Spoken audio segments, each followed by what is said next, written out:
ನಮಸ್ಕಾರ. ಪುಸ್ತಕದ ಮನೆಗೆ ಸ್ವಾಗತ. ಉದಯವಾಗಲಿ ನಮ್ಮ ಚೆಲುವ ಕನ್ನಡ ನಾಡು ಅನ್ನುವಂತಹ ಒಂದು ಹಾಡನ್ನು ಸಾಮಾನ್ಯವಾಗಿ ನಾವೆಲ್ಲರೂ ಕೂಡ ಕೇಳಿರ್ತೇವೆ. ಅದನ್ನು ಬರೆದಿರುವಂಥದ್ದು ಹುಯಿಲಗೋಳ ನಾರಾಯಣ ರಾಯರು ಅನ್ನುವಂಥದ್ದು ಕೂಡ ನಮಗೆಲ್ಲರಿಗೂ ಕೂಡ ಗೊತ್ತಿರುವಂತಹ ಒಂದು ವಿಚಾರ.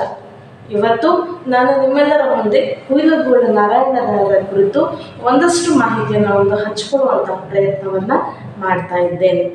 ಹುಯಿಲಗೋಳ ನಾರಾಯಣ ರಾಯರು 1884 ಇಸ್ವಿಯ ಅಕ್ಟೋಬರ್ 4ನೇ ತಾರೀಕು ಇವತ್ತಿನ ಗದಗದಲ್ಲಿ ಜನಿಸ್ತಾರೆ. ಅವರ ತಂದೆ ಹುಯಿಲಗೋಳ ಕೃಷ್ಣರಾಯರು, ತಾಯಿ ಬಹಿಣಕ್ಕ.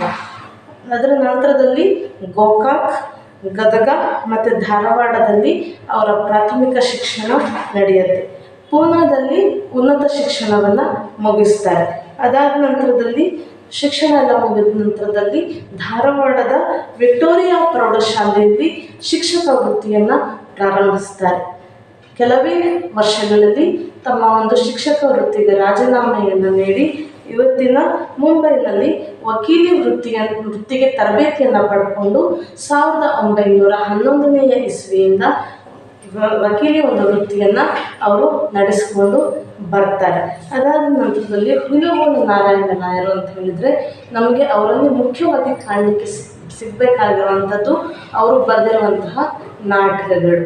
ಅದರಲ್ಲಿ ಪೌರಾಣಿಕ ನಾಟಕಗಳು, ಕಾಲ್ಪನಿಕ ನಾಟಕಗಳು, ಸಾಮಾಜಿಕ ನಾಟಕಗಳು, ಐತಿಹಾಸಿಕ ನಾಟಕಗಳು, ಈ ರೀತಿಯಾಗಿ ಹಲವಾರು ಕ್ಷೇತ್ರಗಳನ್ನು ಅವರು ನಾಟಕದಲ್ಲಿ ತಮ್ಮ ಒಂದು ಛಾಪನ್ನು ಮೂಡಿಸ್ತಾ ಹೋಗ್ತಾರೆ. ಅದರಲ್ಲಿ ಕೆಲವೊಂದಷ್ಟು ಮುಖ್ಯವಾಗಿರುವಂತಹ ನಾಟಕಗಳು ಅಂತ ಹೇಳಿದರೆ ಕನಕ ವಿಲಾಸ, ಪ್ರೇಮಾರ್ಜುನ, ಮೋಹಹರಿ, ಪ್ರೇಮ ವಿಜಯ, ಸ್ತ್ರೀಧರ್ಮ ವಿಜಯ, ಉತ್ತರ ಗೋಗ್ರಹಣ, ಭಾರತ ಸಂಧಾನ, ವಿದ್ಯಾರಣ್ಯ, ಇವಿಷ್ಟು ಅವರ ಪ್ರಮುಖವಾದಂತಹ ನಾಟಕಗಳು ಅಂತ ಹೇಳ್ಬೋದು. ಇವರ ಉದಯವಾಗಲಿ ನಮ್ಮ ಚೆಲುವ ಕನ್ನಡ ನಾಡು ಅನ್ನುವಂಥದ್ದು ಕೂಡ ಪ್ರಮುಖವಾಗಿರುವಂತಹ ಒಂದು ಹಾಡು ಅಂತ ಹೇಳ್ಬೋದು. 1924 ಇಸ್ವಿಯಲ್ಲಿ ಬೆಳಗಾವಿಯಲ್ಲಿ ಕಾಂಗ್ರೆಸ್ ಅಧಿವೇಶನ ನಡೆಯುತ್ತೆ ಅನ್ನೋದು ನಾವೆಲ್ಲರೂ ಕೂಡ ಇತಿಹಾಸದ ಪುಟಗಳಲ್ಲಿ ಅಧ್ಯಯನವನ್ನು ಮಾಡಿರ್ತೇವೆ. ಆ ಬೆಳಗಾವಿಯ ಕಾಂಗ್ರೆಸ್ ಅಧಿವೇಶನದಲ್ಲಿ ಈ ಹಾಡನ್ನು ಗಂಗೂಬಾಯಿ ಹಾನಗಲ್ ಅವರು ಹಾಡ್ತಾರೆ. ಇಷ್ಟೆಲ್ಲ ಕೊಡುಗೆಗಳನ್ನು ಕೊಟ್ಟಿದ್ದಂತಹ ಈ ಹುಯಿಲಗೋಳ ನಾರಾಯಣ ರಾಯರು 1971 ಇಸ್ವಿಯಲ್ಲಿ ಇಹಲೋಕವನ್ನು ತ್ಯಜಿಸ್ತಾರೆ. ಆದರೆ ಅವರು ಈ ಒಂದು ಪದ್ಯಗಳಿಗೆ ಅಥವಾ ನಾಟಕಗಳಿಗೆ ಅವರು ನೀಡಿರುವಂತಹ ಒಂದು ಕೊಡುಗೆ ಅಪಾರ ಅಂತಲೇ ಹೇಳ್ಬೋದು. ಇದಿಷ್ಟು ಹುಯಿಲಗೋಳ ನಾರಾಯಣ ರಾಯರ ಕುರಿತಾಗಿ ಒಂದಷ್ಟು ಸಂಕ್ಷಿಪ್ತವಾಗಿರುವಂತಹ ಮಾಹಿತಿ. ಮುಂದಿನ ವಿಡಿಯೋದಲ್ಲಿ ಇನ್ನೊಂದು ಮಾಹಿತಿಯೊಂದಿಗೆ ನಿಮ್ಮ ಮುಂದೆ ಬರ್ತೇನೆ.